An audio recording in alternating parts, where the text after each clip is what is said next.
Pada malam ini saya datang dan kita telah lihat bagaimana konflik Melayu itu terjadi kerana ahli politik. Jadi sebagai seorang akademik saya ingin menjelaskan apakah kuasa Melayu. Yang pertama, kuasa Melayu sudah pasti Islam. Selagi Islam itu wujud, selagi Islam itu dipelihara, selagi Islam itu dijaga, selagi Islam itu teras, selagi Islam itu roh, selagi Islam itu nyawa, maka kuasa Melayu itu akan wujud. Yang kedua adalah politik. Selagi orang Islam menguasai politik kerana terasnya adalah Islam, maka Melayu akan terpelihara.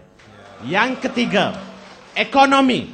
Selagi Islam menguasai ekonomi, sama ada di pesisir, ataupun di dalam kampung, ataupun di luar kampung, ataupun di bandar-bandar, maka selagi itu kuasa Melayu tidak akan terhakis. Yang keempat, sosial. Selagi orang politik tidak mengkhianati sosial, khususnya pendidikan, maka selagi itulah bangsa Melayu akan menjadi agung dan terpelihara. Lalu apa yang saya ingin katakan? Bagaimana isu ini muncul? Dan kenapa hari ini orang akademik terpaksa menyelesaikannya? Kerana kesilapan-kesilapan menguruskan 5 ataupun 4 faktor ini. Maka saya tekankan sekali lagi, apakah Melayu itu adalah Islam ruhnya, terasnya, sifatnya, sikapnya, batinnya, fiziknya adalah Islam. Maka memelihara Islam adalah memelihara Melayu. Yang kedua, sistem. Waktu saya mengatakan apakah sistem?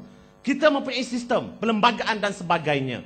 Kuasa Melayu dipelihara dalam perlembagaan. Tetapi jika kita tidak jaga ini, maka Melayu akan tumbang. Sehinggalah kepada simbol. Maka saya ambil sebagai ringkasan sebagai ahli akademik. Pertama, bahasa Melayu. Bahasa Melayu agung di Nusantara ratusan tahun. Sejak daripada kerajaan Tuban Kota dan Indragiri memulakan bahasa Melayu sebagai bahasa rasmi.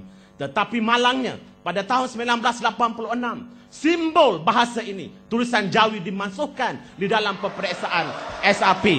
Maka sejak itu, bahasa simbol Melayu telah hilang. Kecuali ada beberapa, dan saya bagi kepujian kepada kerajaan Kelantan kerana mengekalkan simbol Melayu ini.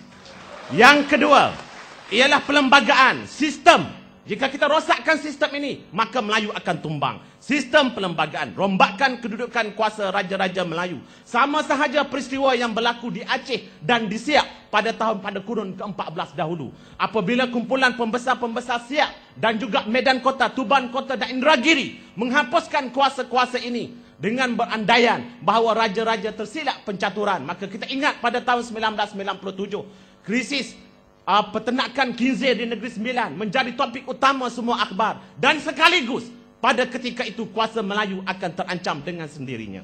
Dan yang ketiga, saya ambil sebagai contoh pembelajaran akademik. Saya telah mengatakan sebagai seorang ahli akademik, Jerman mempertahankan bahasa Jerman di semua universiti.